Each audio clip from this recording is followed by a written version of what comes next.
Polysecure, Attachment, Trauma, and Consensual Non-Monogamy, written by Jessica Fern, read by Sen Naomi Kirst Schultz. We're on Chapter 5, Attachment and Non-Monogamy. Attachment research and resources for consensually non-monogamous relationships are scarce. It is safe to say that the field of attachment theory is highly mononormative.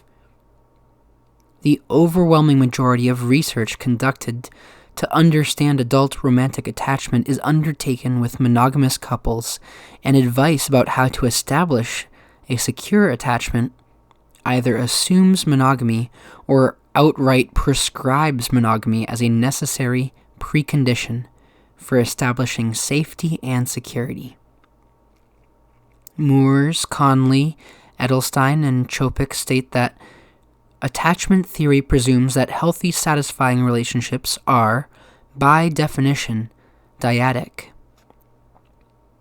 Authors on attachment theory will assert that being pair-bonded is the prototype for attachment in adulthood, that couples need to create a couple bubble around them in order to ensure security, and that your partner needs to be the one single or main person that you emotionally depend on.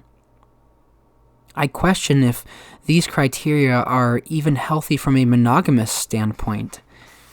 A considerable amount of the monoromantic ideal can actually be codependency in disguise. But at the very least, we can see how these ideas and assumptions within the field of attachment are excluding people in C&M relationships. What attachment researchers say about the relationship between sex and attachment creates another mononormative problem for people in C&M relationships. Attachment literature unquestionably has important insights into how the different attachment styles experience and relate to sex. Differences in motivation and experiences are to be expected and are not inherently a problem, but some behaviors such as casual sex, one-night stands, sex outside of marriage, multiple sexual partners partaking in bondage, voyeurism, exhibitionism, and even sexting are all associated with insecure attachment. The problem gets even bigger when people then take these research findings a step further and conclude that since these sexual behaviors are the types of behaviors that non-monogamous people participate in, then non-monogamy must in and of itself be an expression of insecure attachment. Just to be clear, I am not saying this, and as you will see below, the current research on C&M relationships does not support this, but many of my clients have unfortunately heard previous therapists equate being C&M with attachment insecurity and pathologize them for their lifestyle and sexuality. In such cases, it's important to distinguish between the intentions behind specific sexual behaviors instead of just looking at the sex act itself. If someone is pursuing multiple partners to avoid intimacy or using sex in an attempt to secure intimacy when they feel insecure, then in those cases, such behaviors can be seen as an expression of insecure attachment. But many people engage in these very same behaviors from a secure place, where they are able to have multiple sex partners, one-night stands, or BDSM play in an intentional, highly attuned, connected, and meaningful ways. When we start to dig into the current research on C&M and attachment, we find the research is extremely limited.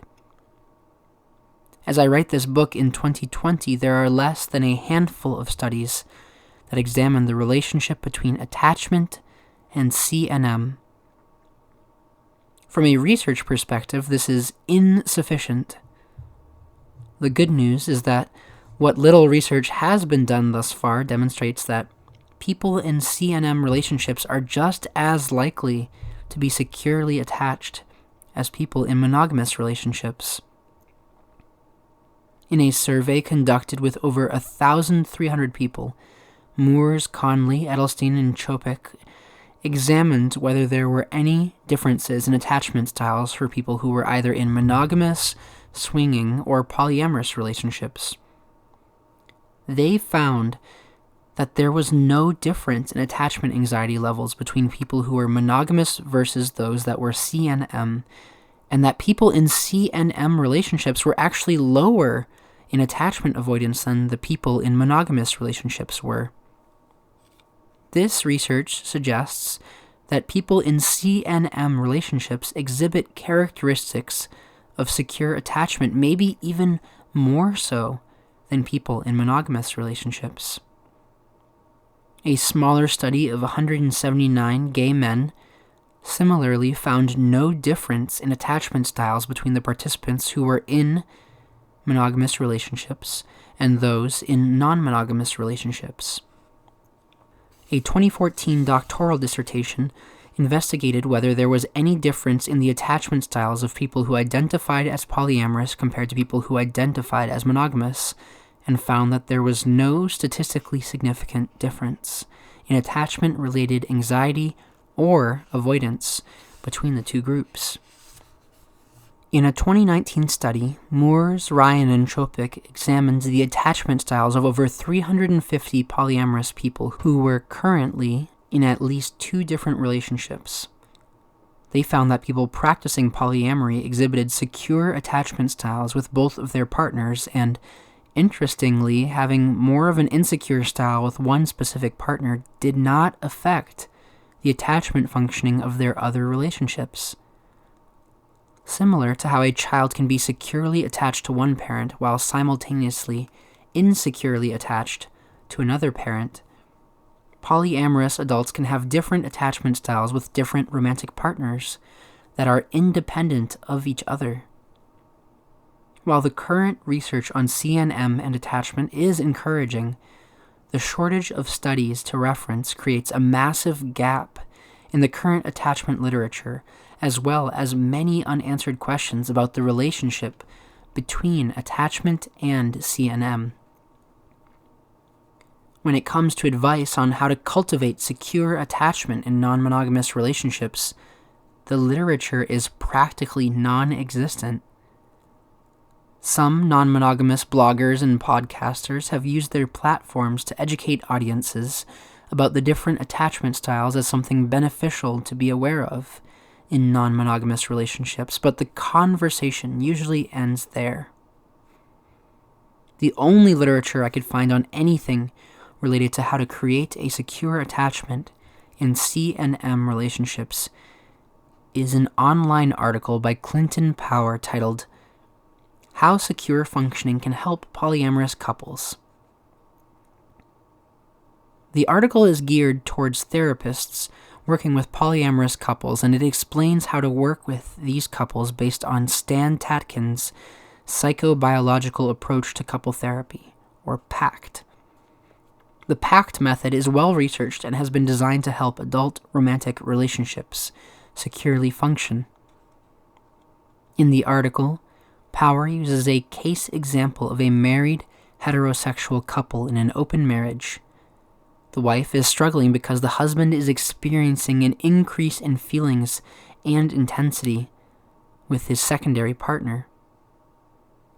Power proposes that the couple is struggling because they are breaking several of the secure functioning Pact principles, which advise us that CNM couples should put your primary relationship first before all other relationships. Have clear relationship boundaries that support the health of the primary relationship. Go to your primary partner first with important news or life events. Manage thirds, meaning the third person, or in this case the secondary partner, to protect the primacy of the main relationship. Never threaten the security of the primary relationship. And finally, resolve conflict by finding solutions that work for both partners. When I present the suggestions from this article to an audience at CNM conferences, the room usually starts to rumble with disapproving laughs, grunts, and even boos. Before offering my own opinion, I ask the audience to tell me what they think about these suggestions. The first critique that people usually offer is that this article promotes a very hierarchical version of polyamory that puts the couple in a position of power over the secondary partner, who would have no rights or say in the boundaries that were set or the solutions that were created, even though they directly impact her and the relationship that she is in. People in the audience are often also irritated by how this article only speaks to one version of C and M, which might work for people practicing hierarchical polyamory or open marriage, but that completely overlooks people who are solo poly, non-hierarchical polyamory, or relationship anarchists. When the audience contains experienced therapists or coaches who work with non-monogamous couples, they will also often add that part of the issue here is that this couple is functioning from two different forms of non-monogamy. The wife wanting more of an open marriage style of non-monogamy, and the husband being more polyamorous in his approach. And that the article is encouraging them to take on her style over his, without deeper discussion. In addition to the feedback the audience has to offer, my critique of this article is that it is relying too much on the structure of the relationship to ensure and safeguard secure attachment instead of the quality of relating between partners to forge secure attachment. When we rely on the structure of our relationship, whether that is through being monogamous with someone or practicing hierarchical forms of C and M, we run the risk of forgetting that secure attachment is an embodied expression built upon how we consistently respond and attune to each other, not something that gets created through structure and hierarchy. Secure attachment is created through the quality of experience we have with our partners, not through the notion or the fact of either being married or being a primary partner. The narratives people have about love, marriage, primary partnership, and how to achieve relationship security are powerful. So much so that just the idea of being in love, married, or in a primary partnership can lead us to think we are experiencing attachment security, when in reality we might not be. We often assume that having more structural ties in a relationship means more security. In some cases it does, but as the high rates of divorce and cheating demonstrate, even a monogamous marriage that typically represents the pinnacle of relationship security is not necessarily any more secure than other forms of relationship. People can commit to being married for life, but still feel universes away from the person that they share a bed with. Two people can consider each other primary partners but still experience relational neglect, even though they might technically be able to wield veto power over other partners or have first choice on how holidays are spent. Relationship structure does not guarantee emotional security. I've witnessed many couples who have measured their sense of personal and relationship security based on the fact of having shared finances, being legally married, running a business together, co-owning a home, or how many carats the engagement ring has. These more structural demonstrations of security can be signs of genuine commitment, and they undoubtedly make it more difficult for someone to just pick up and leave one day, but they do not ensure the high-quality attunement, presence, and responsiveness that foster secure attachment at the interpersonal level. Here are some signs that might indicate that you are relying more on the structure of your relationship for your attachment and security than the emotional experience of your relationship. You theoretically know your partner loves you and is ultimately committed to you, your marriage and or your family, but you don't feel personally valued, seen, or cherished. You share many forms of structural commitment with your partner, but don't have emotional or sexual intimacy, and one or both of you is not okay with that. When you ask your spouse or partner for more of their time or affection, they get defensive and point out all of the professional, financial, or domestic things that they do to show their commitment. You often feel alone in your relationship, even though you live together or are around each other a lot.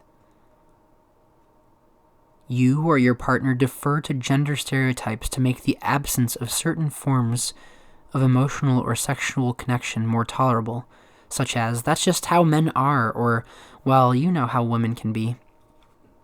In your relationship, the ideal of the marriage or the greater purpose of the family have become more important than the direct experience of how you treat each other.